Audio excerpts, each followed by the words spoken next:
এ কেমন প্রকৃতি, যেখানে কাল অবধিও সব ঠিক ছিল। সকালে ঘুম থেকে উঠে দেখি আমাদের আশপাশের সব জায়গা বৃষ্টির পানিতে তলিয়ে গিয়েছে।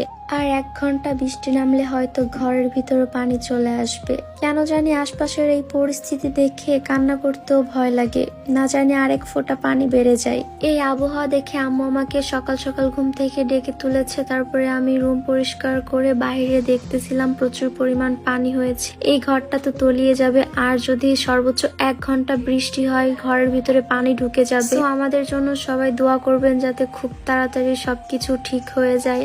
তো দেখতেই পারতেছেন আশেপাশে সব জায়গায় তলিয়ে গিয়েছে, শুধু আমাদের ঘরটা বাদে।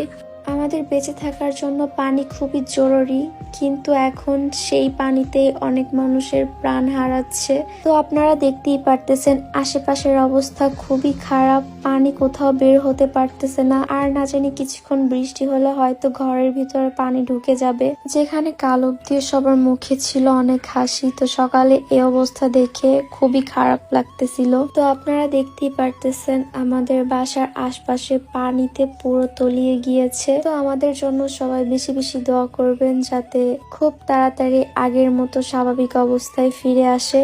যার নাম না বললেই নয়, গঙ্গা নদীর কথা আমরা কম বেশি সবাই জানি। তার পাশেই ছোট্ট শহর, নাম ফারাক্কা। নামটা এতটাই আলোচিত যে ফারাক্কা মানেই বুঝে নিতে হয় যে ফারাক্কা বাঁধ। এই ফারাক্কা বাঁধ খোলার পরে বাংলাদেশের অবস্থা খুবই খারাপ হয়ে গিয়েছে। অনেক অঞ্চল তলিয়ে গিয়েছে, রাজশাহী থেকে রংপুর, তারপরে ফেনী, বিভিন্ন অঞ্চলে বন্যায় ডুবে গিয়েছে।